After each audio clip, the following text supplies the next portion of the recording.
ఓం నమో నారాయణయ, ఓం నమ శివాయ, శ్రీమాత్రే నమ.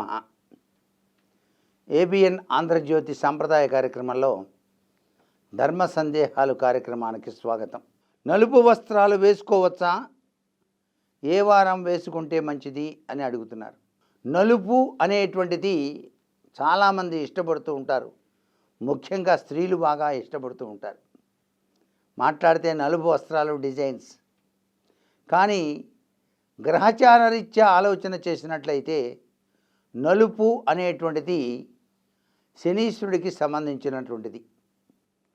నలుపు రంగు శుభకార్యాలకు వాడం. పెండ్లిండ్లు, ముఖ్యమైనటువంటి సంతోషకరమైన కార్యక్రమాలకి నలుపు రంగు నిషిద్ధం.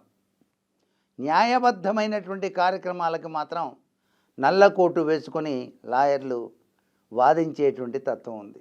ఇక్కడ నలుపు వాదనా ప్రతిమకు నిదర్శనం. అంటే వాళ్ళకి ఐడియాస్ రావడానికి నలుపు సహకరిస్తుందన్నమాట. తెలుపు మీద నలుపు కోటు వేసుకుంటారు. తెలుపేమో చాలా సాత్వికత్వానికి నిదర్శనం, ధర్మం. ఆ ధర్మానికి చీకటి పడితే తొలగించేందుకు శక్తినిచ్చేది ఈ యొక్క కోటు అన్నమాట, నల్ల కోటు.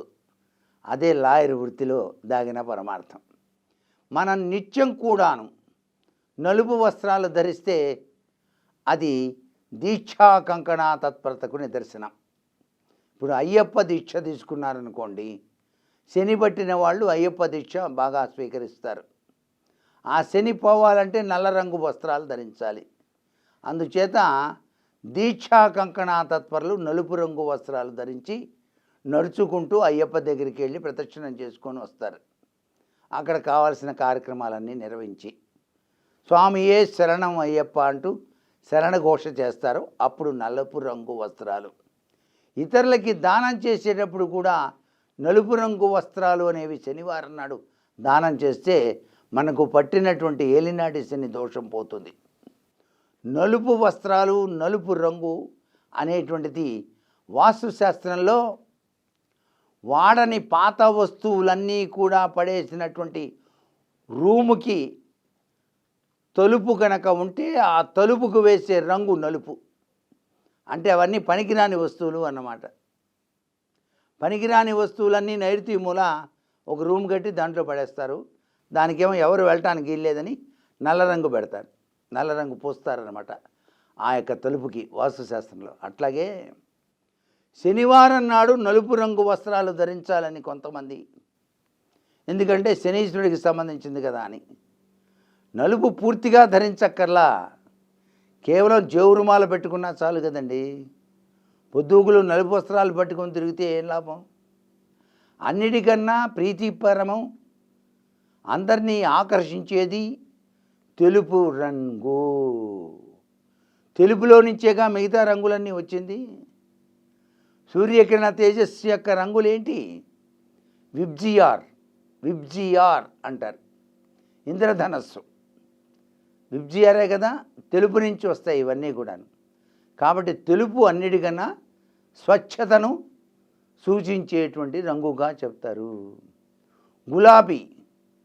గులాబీ రంగు కోరికలను పెంచుతుంది. గులాబీ రంగు వస్త్రాలు ధరించినప్పుడు తెలియకుండా కామం ఉద్దీపనం అవుతుంది. అలాగే వైలెట్ కలర్ డ్రెస్ వేసుకున్నప్పుడు తెలియని అద్వితీయమైనటువంటి భావాలు వస్తాయి. దైవ సంబంధమైన భావాలు రావచ్చు, స్పిరిచువల్కి సంబంధించిన భావాలు కూడా రావచ్చు. అలాంటివి వస్తూ ఉంటాయి. జ్యోతిష్యం చెప్పేవాళ్ళు వైలెట్ కలర్స్ వాడటం వెనకాల తాగిన పరమార్థం ఇది. అలాగే రెడ్ కలర్, ఎరుపు రంగు దుస్తులు కుజతత్వానికి సంబంధించినవిగా ఉంటాయి. ఒక్కొక్క రంగు ఒక్కొక్క గ్రహానికి కూడాను మనకి సంబంధించిందిగా చెప్తారు.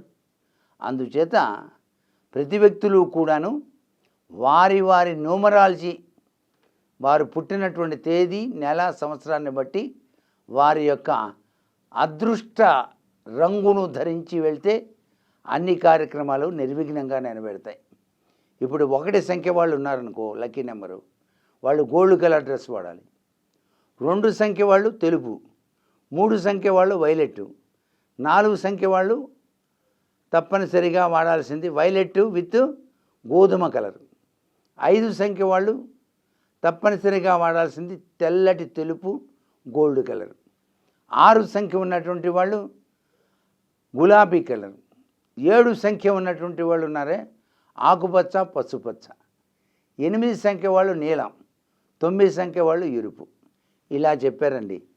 ఇవన్నీ కాదండి నేను ఎప్పుడు నలుపే వాడతానంటే అది మీ ఇష్టం. నలుపు అనేటువంటిది కేవలం ఒక శనికి సంబంధించిన గుర్తుగానే మనకు శాస్త్రాలు చెబుతున్నాయి.